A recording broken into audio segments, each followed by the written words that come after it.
You're listening to The Fanatic, 1580 AM, 99.3 FM. I'm Zig Ziglar, the sports kinesiologist, and I'm coming to you today from Chaparral High School in Scottsdale, Arizona, home of the Firebirds. And joining me today, head coach of those Firebirds, Coach Thomas Lewis. Hey, Coach, welcome to the show. Thank you very much. So last year is behind us. You got that one under your belt. Talk to me a little bit about what the offseason was like for you going forward.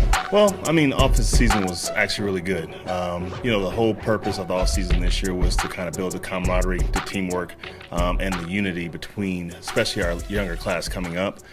We started out the year early in working out at XO Sports Performance Facility, which has a phenomenal facility up in northern Cave Creek. And with doing that, we've seen the opportunities for our kids to start to come together, kind of fellowship, and kind of develop that camaraderie bond that we're going to need going forward into the year. Now, talk to me a little bit about some of the things that, in addition to the training at Exos, you guys do from a strength conditioning standpoint. My background is strength conditioning. How important is it to preparing your team to get ready for the season? Well, I mean, it's extremely important, especially for football. I mean, you talk about flexibility. We have a yoga component that we've added in this year. We did it a little bit late last year as well. But basically the flexibility is going to allow them to obviously avoid injuries, but at the same time, that elasticity actually increases speed. So we wanted to stress that obviously this year as we went forward. And then in addition to that, just basically getting stronger. What we've seen a lot last year, and then even over in this offseason, we had some smaller underdeveloped kids. Obviously, our team coming back this year is very, very young, so it was important to get in the weight room, build up some mass, and also some strength and explosion. So, with doing, Olympic lifts and things of that nature, you're going to be able to get kids a little bit faster twitch muscles, good muscle memory, and things of that nature. That's going to allow them to have success on the field. Now, you just came back, finished your camp, your preseason camp. Talk to me a little bit about what happened up there. Exactly what we were trying to do, a step-by-step process, right? Starting out early by going into the Exos and then doing our strength and conditioning in the off-season. The whole purpose of that was to build that camaraderie and that teamwork and that unity where each guy can look to the next guy and say, hey, listen, you've been battle-tested, you've been through the fire with me basically since day one.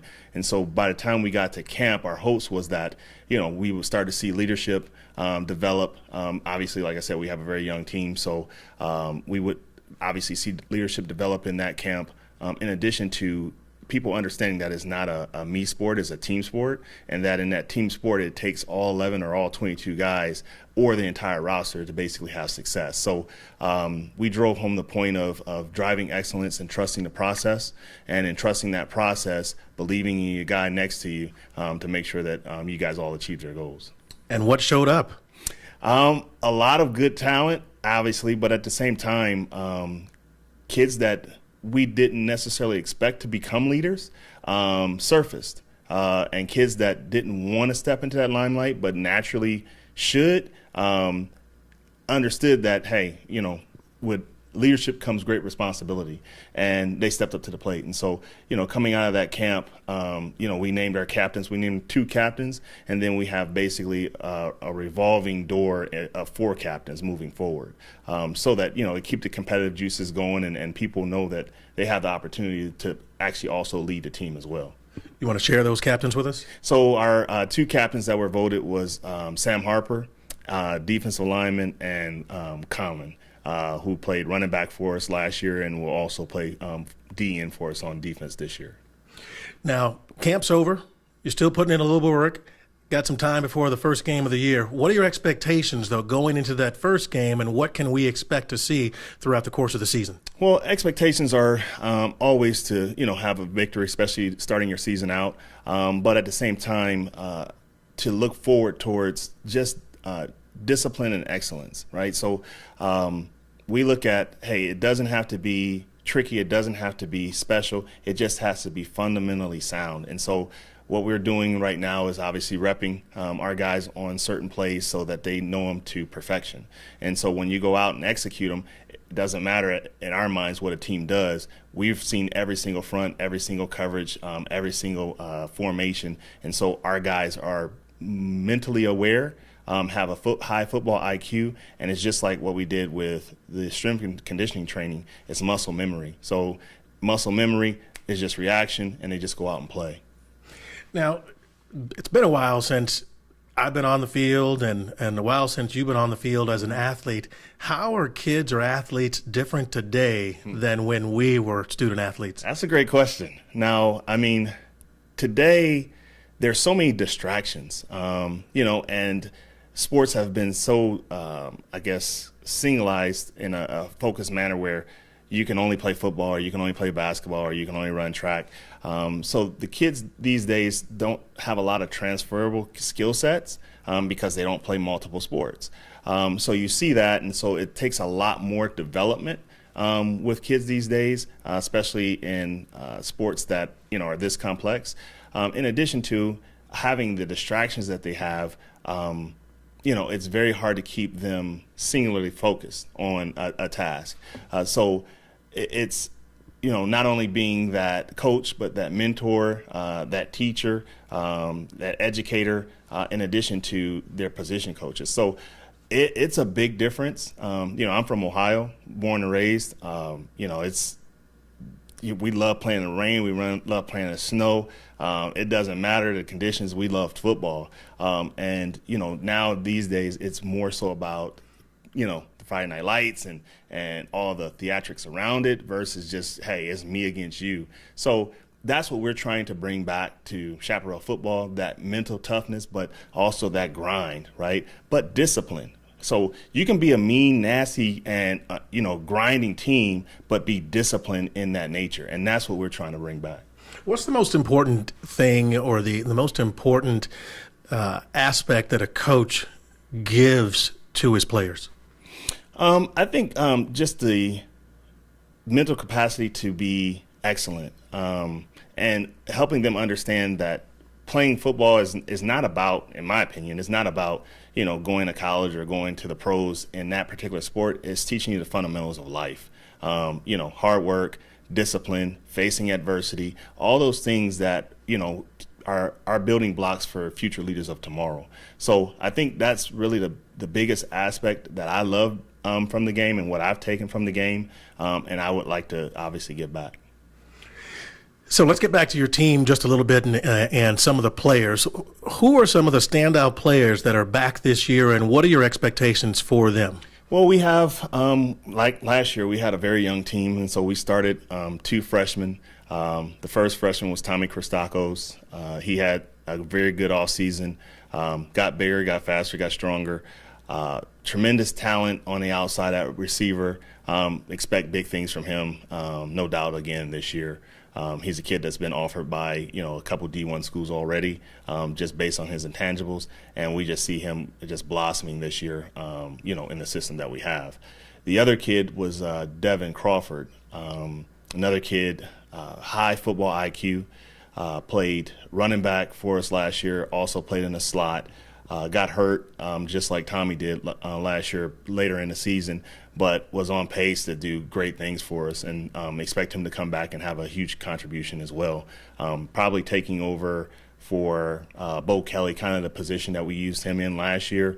Very versatile kid, can run the ball, can catch the ball, great route runner, good running back out of the backfield, jet sweeps, all those kind of things. So look for some special things from him. And then we have obviously Marquis, who was a sophomore last year. These are all offensive players. But Marquis, who was a sophomore last year, I think he rushed for maybe 990 yards in, I think, 7 or 8 games. But he's kind of a kid you can't even measure his talent because really nobody else is kind of like him. Very quick, very agile, some weird moves. I call him probably not a great comparison, but a young Barry Sanders. I mean, he's that kind of elusive player, and very powerful. Came to us, I think, last year from Philly, but very, very good player. He's coming back. And then we have Craig McFarland, who's on offensive line. He was also a sophomore last year, 6'6", 260-pound left tackle. So, formidable opponent, to any defensive lineman. But he's going to come back this year, and he's made great strides in playing last year a lot, getting the experience, and now kind of becoming that leader on and anchoring the offensive line. Then in addition to him, obviously we had a transfer come in, Jack Miller, and from Scottsdale Christian, 6'4" quarterback, strong arm. I think threw for over 4,000 yards last year. I don't care what division that is. 4,000 yards is 4,000 yards. So, but kid can make all the throws, the skinny post, the deep comeback. And also has a soft touch to be able to throw the ball over the middle. So adding him to the mix, in addition to kids, we have a kid that's coming in, came in from Atlanta, and pleasantly surprised, very powerful kind of kid. He's that, down south type or Midwest Ohio style running back, just in between your tackles, it's going to, knock you in the dirt, physical. Blocks well for pass protection, good routes out of the backfield, and is a downhill runner. So, a lot of those guys are added to the system, and now we just have to make sure that they gel collectively moving forward. And then defensively, we have a lot of kids coming back. Dane Breslow was here last year. He was our free safety. He was our defensive player of the year. In addition to, we have Nick St. John, who's going to also be playing safety. And then Sam Harper, who was named one of our team captains, also anchoring the defensive line. Sounds like you got a pretty loaded squad coming back this year. Now, in addition to, so you're the head coach. Yeah. Every coach, though, is only as good as those around him and his support staff. Talk to us a little bit about your support staff and the roles that they play in preparing your team. Well, I would go as far to say as, I have probably one of the best staffs in the state. I collectively this year went out and sought after getting the best coaches that could be experts in their position. Specifically, I was kind of mentored by Bill Riddell out at Oaks Christian in California, where I was the passing games coordinator, receiver, and OC for the 4 years that I was there. And in doing so, he always explained to me, he said that just what you said, you're only as good as the people that you surround yourself with. And, his philosophy in coaching was that he would hire the best people that he could and experts in their particular field and not micromanage them and let them do their job. And then he would be the head coach to deal with the parents and players and as well as administration and things of that nature and help drive the philosophy moving forward. So, with that being said, getting Conrad coming back this year is a tremendous increase or upgrade into the staff. In addition to having, tenured guys like Du Bois Gilliam, who's our free safety coach, as well as Devontae Neal coming back in the heyday, winning the championships here at Chaparral football, helping us on the offensive side of the ball with the receivers. In addition to Coach Weiss, Aaron Weiss, who's our quarterbacks coach, Nate Carr, who's going to be our running back coach, and then Steve Williams and Zoe heading up the defensive line. And so we have a pretty well-rounded group, in addition to adding Andrew Kahn, who was here last year, that was actually our defensive coordinator. So having all those coaches and them being specific in their particular fields, I lean on them to be experts in their craft. And as they develop, we develop a game plan, we do it all together, and collectively make sure that we come out with the best product. All right. Well, Coach, I tell you what, one last question for you, and that is, no coach that I have ever sat down with has said, in terms of predicting or projecting what the expectations are for this year, that they're going to go 5-5 or 0-10, or what are your expectations for the year? Now, you don't have to give me a number, but tell me what your expectations are. Well, no matter who we have or what personnel we have, the sign obviously says, coach what you see. Our expectations is always to win championships. That's just the mindset, right? And if you're doing anything other than that, then, you shouldn't be coaching, in my opinion. At the end of the day, everything is excellence, right? If we're going to demand excellence, we demand them to prepare for excellence, right? The excellence is in a championship, but the fundamentals to that is basically preparation, understanding the process, and putting in the work, right? If you do all those things, excellence follows, which follows championships. So as we preach those things, starting with excellence, is championships come with that. And so we never say, hey, listen, we're going out and we're going to just win a championship. We go out and say, we're going to win the day. So day by day, we're going to win the day every single day. And that leads to championships. All right. Well, my expectations, especially as the parent of a Firebird graduate, hey, another championship. I love it. All right. Appreciate it. All right.